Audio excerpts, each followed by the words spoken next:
Assalamualaikum warahmatullahi wabarakatuh. Salam sejahtera buat kita semua, semoga sehat selalu.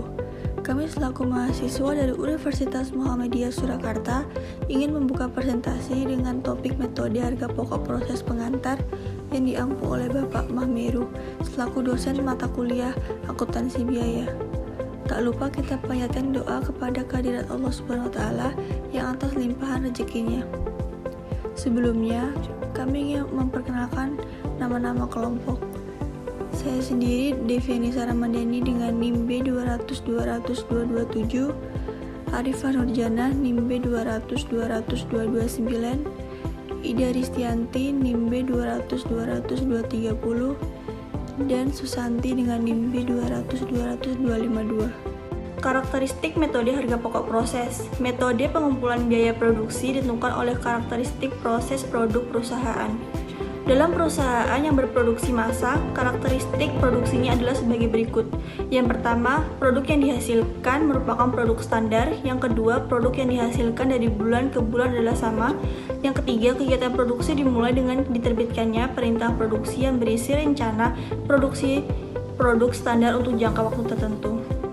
Perbedaan metode harga pokok proses dengan metode harga pokok pesanan. Yang pertama, pengumpulan biaya produksi. Yang kedua, penggolongan biaya produksi. Yang ketiga, perhitungan harga pokok produksi persatuan. Dan yang keempat, ada unsur yang digolongkan dalam biaya overhead pabrik. Manfaat informasi harga pokok produksi.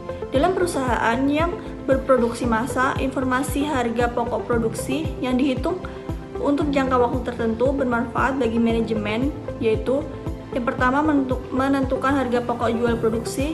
Yang kedua, memantau realisasi biaya produksi. Yang ketiga, menghitung laba atau rugi periodik. Yang keempat, menentukan harga pokok persediaan produk jadi dan produk dalam proses yang disajikan dalam neraca. Metode harga pokok proses tanpa memperhitungkan persediaan produk dalam proses awal. Contoh variasi penggunaan metode harga pokok proses yang diuraikan mencakup: yang pertama, metode harga pokok proses yang diterapkan dalam perusahaan yang produknya diolah hanya melalui satu departemen. Yang kedua, metode harga pokok proses yang diterapkan dalam perusahaan yang diproduksi melalui lebih dari satu departemen. Yang ketiga, pengaruh terjadinya produk yang hilang dalam proses terhadap perhitungan harga pokok produksi persatuan dengan anggapan produk hilang pada awal proses dan pada akhir proses.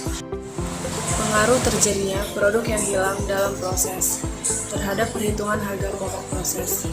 Di dalam proses produksi, tidak semua produk yang diolah dapat menjadi produk yang baik, produk yang memenuhi standar mutu yang telah ditetapkan. Jika bahan baku yang diolah selama periode tertentu berjumlah 1000 liter, banyaknya dinyatakan dalam unit ekuivalen sebanyak 500 satuan produk jadi, maka belum tentu hasil produksi dalam periode tersebut dapat mencapai jumlah 500 satuan produk. Ditinjau dari saat terjadinya, produk dapat hilang pada awal proses, sepanjang proses, atau akhir proses. Harga pokok proses produk diolah melalui lebih dari satu departemen produksi. Perhitungan biaya produksi persatuan produk yang dihasilkan oleh departemen setelah departemen pertama adalah perhitungan yang bersifat kumulatif. Maka harga pokok produksi yang dihasilkan oleh departemen setelah departemen pertama adalah: yang pertama, biaya produksi yang dibawa dari departemen sebelumnya, dan yang kedua, biaya produksi yang ditambah dalam departemen setelah departemen pertama. Saya akan menjelaskan tentang pengaruh terjadinya produk yang hilang pada awal proses dan akhir proses. Produk yang hilang pada awal proses dianggap belum ikut menyerap biaya produksi yang dikeluarkan dalam departemen, sehingga tidak diikutsertakan dalam perhitungan unit ekuivalensi. Sedangkan produk yang hilang pada akhir proses sudah ikut menyerap biaya produksi yang dikeluarkan oleh departemen, sehingga harus diperhitungkan biaya-biaya ekuivalensi. PT Elionasari memiliki dua departemen produksi, yaitu Departemen A dan Departemen B. Dimasukkan dalam proses 35.000 di Departemen A. Produk selesai yang ditransfer ke Departemen B 30.000 kg di Departemen A. Produk selesai yang ditransfer ke gudang 24.000 kilo di Departemen B. Produk dalam proses akhir bulan 5.000 kilo di Departemen A dan 6.000 kilo di Departemen B. Biaya yang dikeluarkan pada bulan Januari yaitu biaya bahan baku 75.000 di Departemen A, biaya tenaga kerja 55.000 di Departemen A dan 275.000 di Departemen B. Biaya overhead pabrik 248.000 di Departemen A dan 405.000 di Departemen B. Tingkat penyelesaian, biaya bahan baku 100% di Departemen A dan biaya konversi 20% di Departemen A dan 50% di Departemen B. Selanjutnya akan dijelaskan oleh Susanti. Nah, di sini saya akan membacakan penyelesaian dari soal yang sudah dibacakan oleh rekan saya, yaitu Ida Ristianti. Yang pertama yaitu kita mencari unit ekuivalennya. Untuk mencari unit ekuivalen yaitu dengan cara unit produksi selesai ditambah unit dalam proses dikali persentase penyelesaian.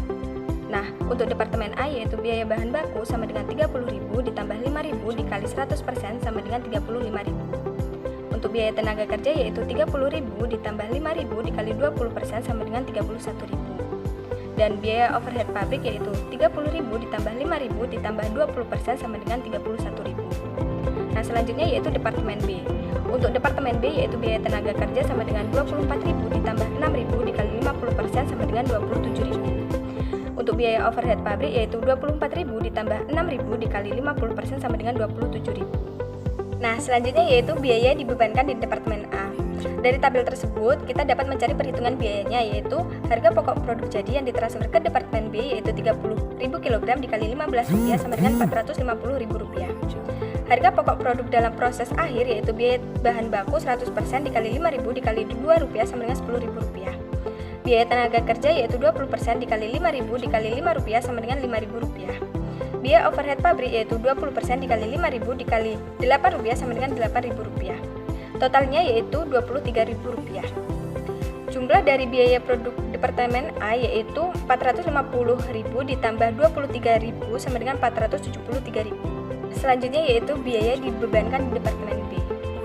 Dari tabel di atas, kita dapat mencari perhitungan biayanya yaitu dengan cara harga pokok produk jadi yang ditransfer ke gudang sama dengan 24.000 dikali Rp40 sama dengan Rp960.000. Harga pokok produk dalam proses akhir yaitu harga pokok dari Departemen A yaitu Rp6.000 dikali Rp15 sama dengan Rp90.000. Biaya tambahan dari Departemen B yaitu biaya tenaga kerja 50% dikali Rp6.000 dikali Rp10 sama dengan Rp30.000.